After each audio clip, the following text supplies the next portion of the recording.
स्वागत आहे माझ्या YouTube चॅनलमध्ये। तर आजच्या व्हिडिओमध्ये आपण 32 साइजच्या प्रिन्सेस ब्लाउजची कटिंग खूप सोप्या पद्धतीने बघणार आहोत। तेही डायरेक्टली अस्तरवरती बघणार आहोत। जरी तुम्ही नवीन असाल तरी तुम्हाला ते समजेल, तर हा व्हिडिओ तुम्ही स्किप न करता शेवटपर्यंत नक्की बघा, जेणेकरून मी ज्या काही टिप्स सांगणार आहे त्यानुसार तुम्ही पण ब्लाउजची कटिंग करू शकाल। ओके, तर हे बघा, आपण याचे आता मेजरमेंट्स बघूयात, जेणेकरून तुम्हाला समजेल की कोणती कोणती मापे ब्लाउज कटिंग साठी लागतात। ओके, तर हे बघा, इथे ब्लाउजची पूर्ण उंची होती 13, तर त्यामध्ये मग 1 इंच ऍड करत असतो आपण शिलाई मार्जिन साठी। तर असं टोटल 14 घेतलेला आहे।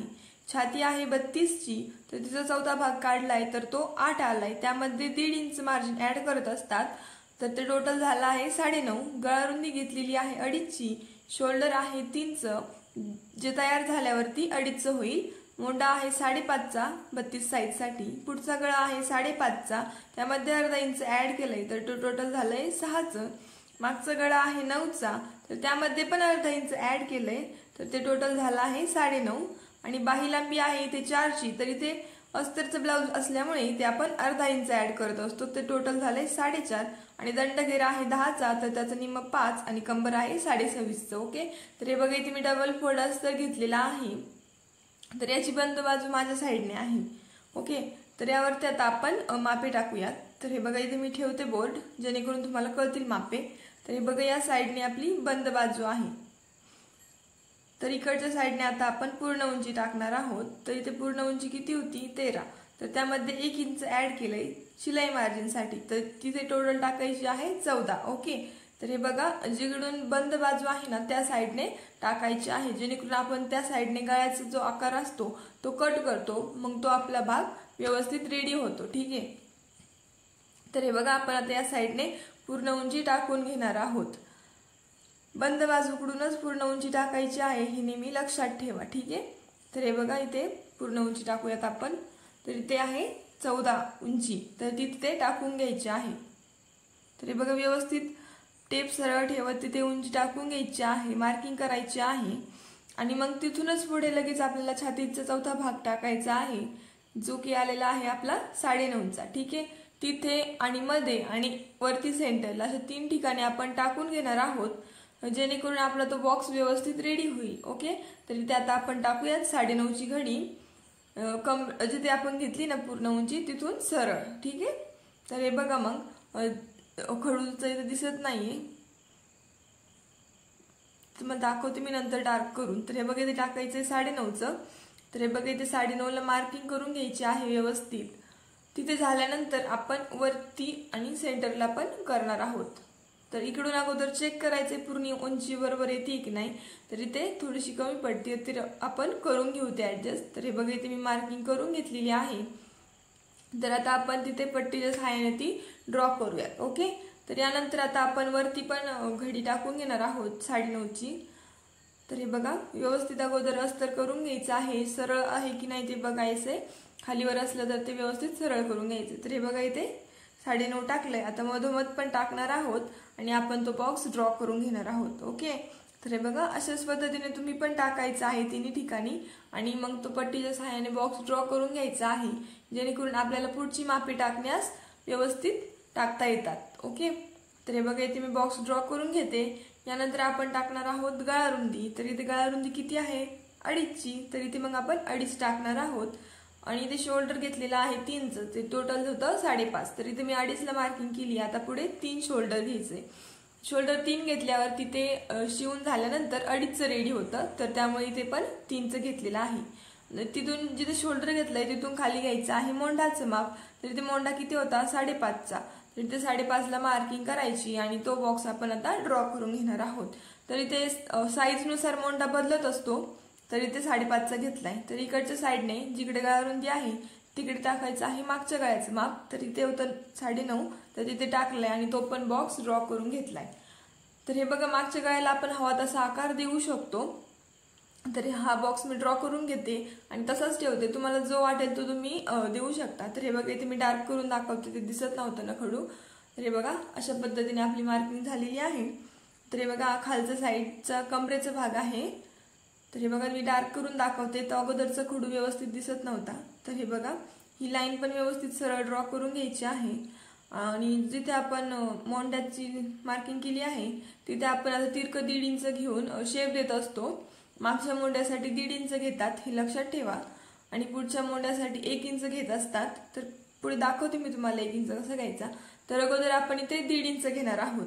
तर गळ्याला तुम्ही हवा तसा आकार देऊ शकता, तरी तुम्ही मोंढ्याला आकार देऊन घेते। तरी 1.5 इंच घ्यायचे मागच्या मोंड्यासाठी आणि या सरळ लाईनचं निम्म काढायचं आहे। तर इथे 5.5चं निम्म किती होतं, जर ते काढता नसेल तर सोपी पद्धत टेप मधून फोल्ड करायचा, म्हणजे अशा पद्धतीने 5.5 पर्यंत मग त्याचं सेंटर निघतं। मग तिथे मार्किंग करून तिथून गोल शेप देऊन घ्यायचा। ओके, तर हे बघा ही सोपी पद्धत आहे, अशाच पद्धतीने करायचं।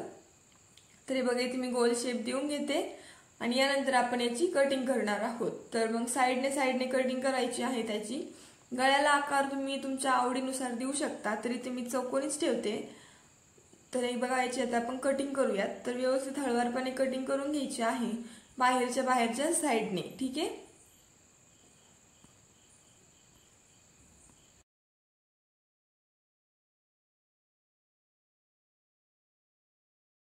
तर कटिंग झाल्यानंतर आपण हाच पार्ट ठेवून पुढच्या पार्टची कटिंग करणार आहोत। तर हे बघा मोंडाचा आकार व्यवस्थित कट करायचा आहे, जसा आपण शेप दिलाय तसाच। तर हे बघा इथे आपली बॅक पार्टची कटिंग झालेली आहे। तर हाच पार्ट ठेवून आपण आता पुढचा पार्ट कट करणार आहोत।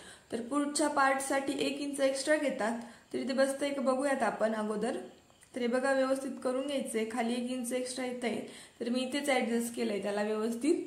तर तुमचं नसेल बसत तर तुम्ही त्याची घडी वेगळी घालू शकता। तर इथे माझं बसतंय।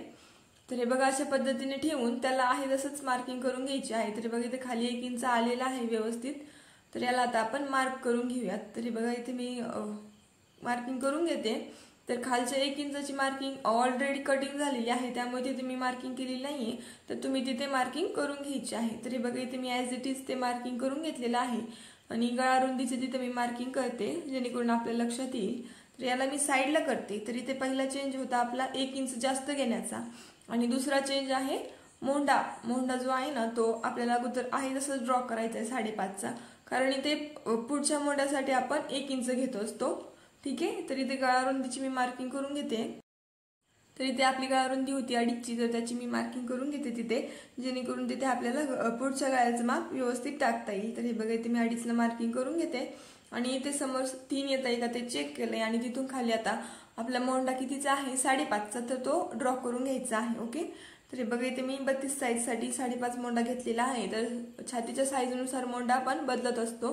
तर बघा इथे मी मार्किंग करून घेते आणि आपल्याला तिथे आता अर्धा इंच कमी करायचं आहे, म्हणजे 1 इंचाला मार्किंग करून तो गोल शेप देऊन घ्यायचा आहे। तर हे बघा इथे अशा पद्धतीने तिरकं ठेवायचं टेप आणि 1 इंच घेऊन तो गोल शेप देऊन घ्यायचा आहे, बरोबर जिथे मार्किंग केलेली आहे ना तिथूनच, म्हणजे ते निम्म काढलं होतं ना आपण तिथूनच, उभ्या लाईनचं निम्म काढलेलं। आणि दुसऱ्या मार्किंगला क्रॉस करून ठेवले, जेणेकरून आपल्या लक्षात येईल आपल्याला ते कट करायचं नाहीये। आणि इकडून मी टाकून घेतलेली आहे समोरच्या गळ्याची उंची आणि तो बॉक्स ड्रॉ करून घेतलेला आहे। तर इथे बघा इथे 1 इंच किंवा पाऊण इंच किंवा अर्धा इंच घेऊन आपण त्याला गोल शेप देऊ शकतो। तर इथे मी अर्धा इंच घेतले आणि तिथे गोल शेप देऊन घेत आहे। तर हे बघा अशा पद्धतीने गोल शेप देऊन घ्यायचा आहे। समोरचा गळा जर तुम्हाला गोल करायचा असेल तर तुम्ही वेगळा पण करू शकता, समोरचा पण गळा वेगळा करता येतो। तर हे बघा यानंतर आपण टाकणार आहोत टक्सचं माप। तर इथे 32 साईजसाठी टक्सचं माप मी घेतलेलं आहे 3.5, म्हणजे आडवा टक्स जो आहे ना कमरेच्या साईडने तो 3.5 घेतलाय आणि उभा टक्स जो आहे तो 4चा घेतलेला आहे। तर तुम्ही तुमच्या छातीच्या मापानुसार टक्सचं पण माप बदलत असतं, तर तो तुम्ही बघायचा आहे किती आहे। जास्त असेल तर 4, 4.5 घ्यायचे। तर इथे माझी 32ची आहे, तर इथे मी 3.5चा टक्स टाकून घेणार आहे। तर हे बघा खालच्या साईडने 3.5चा टक्स अशा पद्धतीने टाकून घ्यायचा आहे आणि उभा टक्स टाकून घ्यायचा आहे 4चा। तर हे बघा अशा पद्धतीने मार्किंग करून घ्यायची आहे आणि मग आपण समोर 2 इंच घेऊन त्याला प्रिन्सेसचा आकार देत असतो। तर हे बघा अशा पद्धतीने मार्किंग झाल्यावर समोर 2 इंच घ्यायचं आहे आणि तिथे प्रिन्सेसचा आकार देऊन घ्यायचा आहे आणि मग जिथे 4ची मार्किंग केलेली आहे ना तिथून आपल्याला ते मोंड्यात गोल शेप असा ड्रॉ करायचा असतो। तर हे बघा अगोदर अशा पद्धतीने इथे मार्किंग करून घ्यायची आहे आणि मग तिथून वरती मोंड्यापर्यंत अर्ध गोलाकार शेप देऊन घ्यायचा आहे। तर इथे आपली प्रिन्सेसच्या कटोरीची मार्किंग झालेली आहे। तर इथे आता आपण 2 इंच घेतलंय, ते कट होणार आहे ना, मग ते कमी पडेल आपल्याला, तर त्यासाठी समोर 2 इंच वाढवायचं असतं। तर त्यासाठी अगोदर कमरेचा चौथा भाग चेक करायचा किती येतोय, मग तो तिथे ठेवायचा. तरी ते कंबर कितीचं आहे 26.5चं, तरी तिथे आपण आता तिथे चौथा भाग टाकणार आहोत आणि तिथून पुढे 2 इंच टाकणार आहोत जे कट होणार आहे ते, आणि 2 इंच मार्जिनसाठी टाकणार आहोत. तर हे बघा इथे कमरेच्या चौथ्या भागाची मी मार्किंग करते आणि मग तिथून पुढे आपण 2 इंच घेणार आहोत जे कट होणार आहे ते. ओके, लक्षात ठेवा. इथे आता 6.5 आपलं, आणि मग तिथे आपण मार्किंग करून घेणार आहोत आणि मग पुढे ती कमरेच्या भागाची मार्किंग 6.5ची, आणि मग पुढे 2 इंच घ्यायचे जे कट होणार आहे ते, आणि तिथून पुढे 2 इंच घ्यायचं आहे मार्जिनसाठी. तर हे समजतंय तुम्हाला, कमरेचा चौथा भाग पुढे 2 इंच आणि परत पुढे 2 इंच मार्जिनसाठी. ओके, आणि वरती पण अर्धा इंच घ्यायचं आहे, ते आपल्याला टक्समध्ये शिवताना लागतं त्यासाठी, वरती इकडे मोंढ्याच्या साईडला. तर हे बघा इथे पण अर्धा इंच घ्यायचंय आणि तो बॉक्स पण व्यवस्थित सरळ लाईनमध्ये ड्रॉ करून घ्यायचा आहे. तर हे बघा अशा पद्धतीने ही मार्किंग तुमच्या लक्षात आलेली आहे का? तर हे बघा खाली कमरेचा चौथा भाग घेऊन आपण 2-2 इंच वाढवलेले आहे. तर यानंतर आता आपण हा पॉइंट इकडच्या पॉइंटमध्ये जोडवणार आहोत जिथे 2 इंच घेतलं होतं तिथे. तर हे बघा अशा पद्धतीने, आणि मग पलीकडच्या साईडने पण तो पॉइंट 3.5 इंच जिथं घेतलं होतं ना तिथपर्यंत जोडून घेणार आहोत. तर अशा पद्धतीने आपण बाहेरच्या साईडने याची आता कटिंग करून घेणार आहोत. ओके, तर मी तुम्हाला तिथे खडूच्या सहाय्याने मार्किंग करून दाखवते. तर हे बघा जो पॉइंट आपण बाहेरून जे 2 इंच घेतले ना तिथून आणि इकडून 3.5 जो घेतलेला आहे ना टक्स, आणि तिथून गळ्यापर्यंत जोडले ना तो पॉइंट, तो तिरके कट करायचे आहेत आणि मग बाकीचं आहे तसंच कट करून घ्यायचं आहे बाहेरच्या साईडने. ओके, तर हे बघा व्यवस्थित लक्षात ठेवा तुम्ही कसं कट करायचंय. ते जे तिरकं घेतलंय ना ते तिरकंच कट करायचंय, त्यामुळे आपल्या प्रिन्सेसच्या कटोरीला व्यवस्थित फफ येतो. ठीक आहे, तर हे बघा अशा पद्धतीने तुम्हाला मार्किंग करून दाखवते. तर हे बघा हे तिरके पॉइंट कट करायचेत, मग हे बाहेरच्या साईडचं आहे तसंच कट करून घ्यायचं आहे बाहेरच्या साईडचं. फक्त बॅकचा मोंडा जो आहे ना तो नाही कट करायचा, जिथे आपण क्रॉस केलेला आहे तो आतमधला मोंडा कट करायचा आहे आणि गळ्याचा शेप. ठीक आहे, आणि यानंतर प्रिन्सेसच्या कटोरीचा शेप. हे बघा आपण जिथे जिथे मार्किंग केली ना ते आता आपण कट करून घेणार आहोत. तर अगोदर आपण बाहेरच्या साईडने कटिंग करून घेऊयात, मग मोंढा कट करूयात. जो आतमधला आहे 1 इंचाचा तोच कट करायचा आहे. लक्षात ठेवा पुढच्या पार्टसाठी आपला 1 इंचाचा मोंढा असतो, म्हणजे मोंढा म्हणजे ते गोल शेप त्याचा, आणि मोंढा 5.5चा आहे आपला. यानंतर आपण आता गळ्याचा पार्ट कट करणार आहोत, गोल गळा. तुम्हाला जर वाटलं तुम्ही वेगळा पण गळा करू शकता पुढचा. तर हे बघा अशा पद्धतीने हळूवारपणे कटिंग करून घ्यायची आहे. यानंतर आता आपण प्रिन्सेसच्या कटोरीचा आकार कट करून घेणार आहोत आणि मग त्यानंतर ते तिरके पॉइंट जे आहेत ना ते कट करूयात. तर हे बघा अशा पद्धतीने हळूवारपणे कटिंग करायची आहे. आपले शेप जे दिलेले आहे ते त्याच आकारामध्ये कट झाले पाहिजे, त्याची काळजी घ्यायची आहे. तर हे बघा ही कट झाल्यानंतर आपण जे 2 इंच एक्स्ट्रा घेतलं होतं ते कट करूयात. तर हे बघा अशा पद्धतीने ते कटिंग करून घेतलंय मी, आणि यानंतर आता जे तिरके पॉइंट आहेत ना ते कट करून घ्यायचे आहेत. ते कट करायचे नेहमी लक्षात ठेवायचे, त्यावरतीच आपल्या प्रिन्सेसचं कटोरीचं शेप डिपेंड आहे. तर हे बघा अशा पद्धतीने तिरकं कट करायचंय. हे बघा इकडचं पण कट करून घ्यायचंय जेणेकरून आपलं ब्लाऊज व्यवस्थित येईल. ओके, तर याच्यावर त्या ज्या गोष्टी आहेत त्या नेहमी लक्षात ठेवायच्या आहेत. तर हे बघा आपली कटिंग झालेली आहे फ्रंट पार्टची पण आणि बॅक पार्टची पण. यानंतर आता आपण स्लीवची कटिंग करणार आहोत. तर हे बघा मधला 2 इंचचा गॅप व्यवस्थित आलेला आहे. ओके, तर यानंतर आता आपण स्लीवची कटिंग करूयात. तर इथे मी उरलेलं जे अस्तर आहे ते घेतलेलं आहे, व्यवस्थित प्रेस करून घेते मी. ते थोडंसं खालीवर होतं, तर तुमचं पण असेल तर तुम्ही पण व्यवस्थित प्रेस करून घ्यायचं आहे. सेम ठेवायचं आहे ते एकावर एक, जेणेकरून आपली बाहीची जी उंची आहे ती एक कमी एक जास्त व्हायला नको. तर हे बघा इथे मी व्यवस्थित प्रेस करून ठेवलं एकावर एक. तर इथे आता आपण टाकणार आहोत छातीचा चौथा भाग, जो ओरिजिनल आहे तो 1.5 इंच एक्स्ट्रा एड केलेला नाही. तर इथे होता 8चा, तर इथे मग मी 8ची घडी व्यवस्थित टाकून घेते. तुम्ही पण घडी टाकताना व्यवस्थित चेक करूनच टाकायची आहे. तर इथे एक्स्ट्रा होतीये, मग मी ती कमी करून घेते.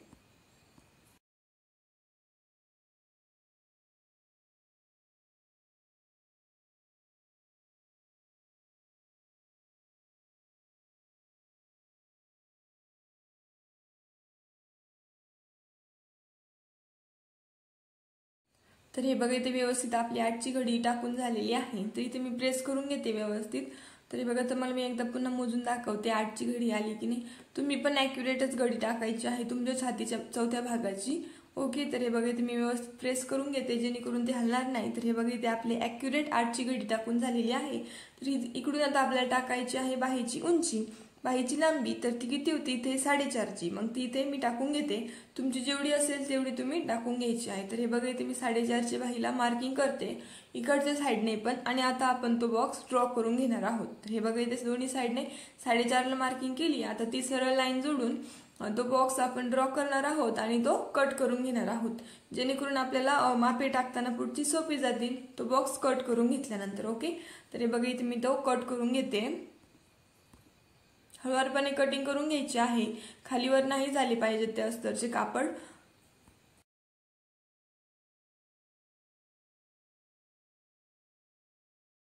तर हे बघा इथे आपला बॉक्स कटिंग करून झालेला आहे. तर मी एक्स्ट्राचं कापड कडेल ठेवते.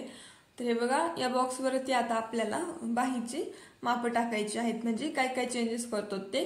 तर हे बघा या साईडने आपण टाकत असतो कॅफ हाईट. तर बाहीच्या उंचीनुसार लांबीनुसार कॅफ हाईट बदलत असते. तर इथे 4.5ची बाही आहे तर इथे मग कॅफ हाईट येईल 2ची. तुमची बाही मोठी असेल तर तुम्ही 2.5, 3 घेऊ शकता. बाहीच्या लांबीवरती कॅफ हाईट अवलंबून असते. तर इथे 4.5च्या बाहीसाठी 2ची कॅफ हाईट घ्यायची आहे आणि जिथे कॅफ हाईट घेतलंय तिथून आतमध्ये 1 इंच घ्यायचं आहे.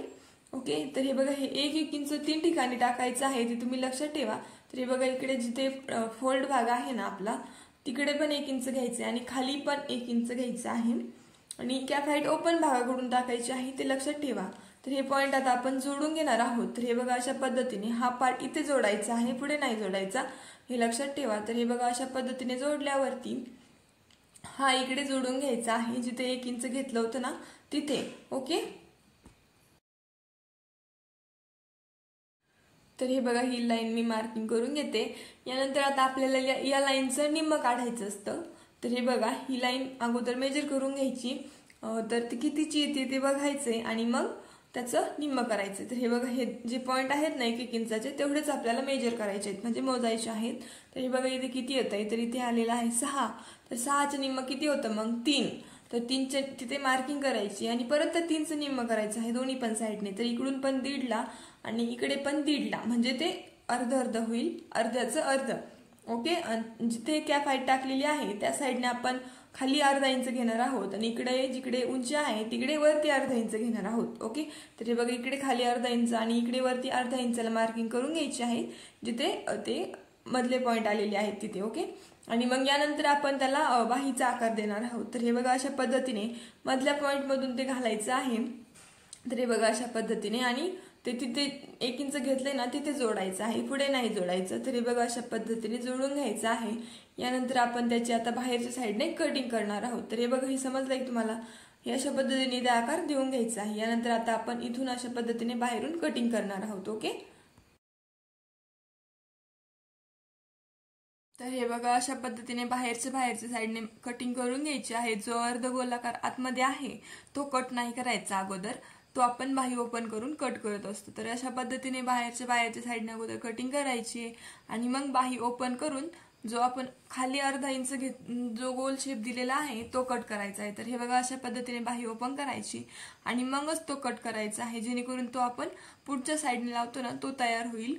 दोन्ही पण कट नाही करायचे अगोदर. तर हे बघा अशा पद्धतीने कटिंग झालेली आहे आपल्या बाहीची. तर जिकडे खोल भाग आहे तो आपला समोरचा पार्ट असतो, हे लक्षात ठेवा, आणि बाकीचा मागचा असतो, पाठीमागचा. तर हे बघा हा बॅक पार्ट, ही बाही आणि आपली अशा पद्धतीने कटिंग झालेली आहे. तर ही कटिंग ठेवून आता आपण ब्लाउज पीसची कटिंग करणार आहोत. तर तुम्हाला ही माझी कटिंगची पद्धत सोपी वाटली की नाही मला हे कमेंट्स करून नक्की कळवा. ओके, तर ही आपली आता अस्तरची परफेक्ट कटिंग झालेली आहे. तर यानंतर आता आपण ब्लाउज पीस वरती ठेवून याची कटिंग करणार आहोत. तर हे बघा इथे मी ब्लाउज पीस फोल्ड करून ठेवलेला आहे. तर याची बंद बाजू माझ्या साईडने आहे नेहमीप्रमाणे. तर हे बघा या साईडने. तर यावरती आता आपण बॅक पार्ट ठेवून घेणार आहोत. बॅक पार्ट अशा पद्धतीने ठेवायचा आहे. गळ्याचा पार्ट जो आहे तो बंद बाजूकडूनच ठेवायचा आहे आणि खाली पण मी इथे समोरचा पार्ट ठेवून घेते. याचा पण गळ्याचा पार्ट मी बंद बाजूकडूनच ठेवलेला आहे. तर याच्या शेजारी आपण याची लगेचच कटोरी ठेवून घेऊयात आणि इकडच्या साईडने बाही. ओके, तर हे बघा अशा पद्धतीने ठेवून घ्यायचं आहे तुम्ही पण आणि मग कटिंग करायची आहे. तर ब्लाऊज पीसची कटिंग ही आपण एक्स्ट्राची करत असतो आणि अस्तरची परफेक्ट करत असतो। तर हे बघा इथे ब्लाऊज पीसची साधारणतः मी अर्धा इंच एवढी मार्जिन ठेवत कटिंग करून घेणार आहे, जेणेकरून आपल्याला ते शिवताना पुढे कमी पडायला नको। तर हे बघा अशा पद्धतीने अर्धा इंच एवढी मार्जिन ठेवत साइडने कटिंग करून घ्यायची आहे। ओके, अर्धा इंच एवढीच मार्जिन सफिशियंट आहे, जास्त ठेवायची काही गरज नाहीये। तर हे बघा अशा पद्धतीने तेवढी मार्जिन ठेवत व्यवस्थित कटिंग करून घ्यायची आहे। मोंड्याचा जो शेप आहे तो बदलणार नाही याची काळजी घ्यायची आहे। हे बघा अशा पद्धतीने हळूवारपणे मोंड्याचा पण आकार आपण कट करून घ्यायचा आहे आणि समोरचा जो गळ्याचा आकार आहे तो पण व्यवस्थित कट करून घ्यायचा आहे। बंद बाजूकडूनच कट केल्यामुळे आपल्याला तो डायरेक्टली कट म्हणजे नाही का शिवता येतो, जसा आपण बॅकचा शिवतो तसा। तर त्यासाठी आपल्याला वेगळी गळापट्टी किंवा मग गोट मारण्याची गरज पडत नाही, तो डायरेक्ट रेडी होतो बॅक पार्ट सारखा। ओके, तर तुम्ही पण अशाच पद्धतीने ठेवत जा बंद बाजूच्या साइडने, जेणेकरून आपला गळ्याचा पार्ट व्यवस्थित शिवून रेडी होईल, आपल्याला एक्स्ट्राचा वेळ द्यावा नाही लागायचा त्याला गळापट्टी लावण्यासाठी किंवा गोट मारण्यासाठी। तर यानंतर आपण कटोरी कट करून घेऊयात। तर शेप जे आहेत ते त्याचे बदलले नाही पाहिजेत कट करताना, याची काळजी घ्यायची आहे। मार्जिन सेमच ठेवायची आहे एक्स्ट्राची घेतली तरी पण। ओके, तर हे बघा अशा पद्धतीने एक्स्ट्राची मार्जिन ठेवून आपण ते सगळे पार्ट कट करून घेणार आहोत। तर हे बघा इथे आता बाहेर राहिलेली आहे ती पण व्यवस्थित ऍडजस्ट करूनच कट करायची आहे, एक्स्ट्राचीच तिच्या साइडने पण अर्धा इंच एवढा एक्स्ट्राच ठेवायचा आहे। तर हे बघा इथे मी बसवली ती अलीकडे घेऊन, त्याच्या साइडने पण अर्धा इंच एवढंच मार्जिन घेतलेलं आहे दोन्ही पण साइडने, आणि वरती पण अर्धा इंच एवढं मार्जिन ठेवूनच कट करायची आहे, जेणेकरून आपल्याला ती स्टिच करताना कमी पडायला नको, हलतं ना कापड तेव्हा मग ती कमी पडायला नको। तर हे बघा अशा पद्धतीने व्यवस्थित एक्स्ट्राची मार्जिन ठेवत आपण ते कट करून घेतलेलं आहे। तरी ते आपले सगळे पार्ट कट करून रेडी झालेले आहेत। तर हे बघा मी एक्स्ट्राचं ब्लाऊज पीस कडेला ठेवते। तर हे बघा ही आपली बाही कटिंग करून व्यवस्थित रेडी झालेली आहे, अस्तरची पण आणि ब्लाऊज पीसची। ही आहे प्रिन्सेसची कटोरी, हा आहे साइड पार्ट प्रिन्सेसचा, दोन्ही पण व्यवस्थित कटिंग करून झालेले आहेत, ब्लाऊज पीसचे पण आणि अस्तरचे पण। तर तुम्हाला आजचा हा व्हिडिओ कसा वाटला हे कमेंट्स करून नक्की कळवा। व्हिडिओ आवडल्यास व्हिडिओला लाईक करायला व शेअर करायला विसरू नका आणि असेच नवनवीन व्हिडिओ बघण्यासाठी आपल्या चॅनलला सबस्क्राईब करायला विसरू नका। आणि माझी कटिंगची पद्धत तुम्हाला कशी वाटली हे कमेंट्स करून मला नक्की कळवा। Okay, thank you.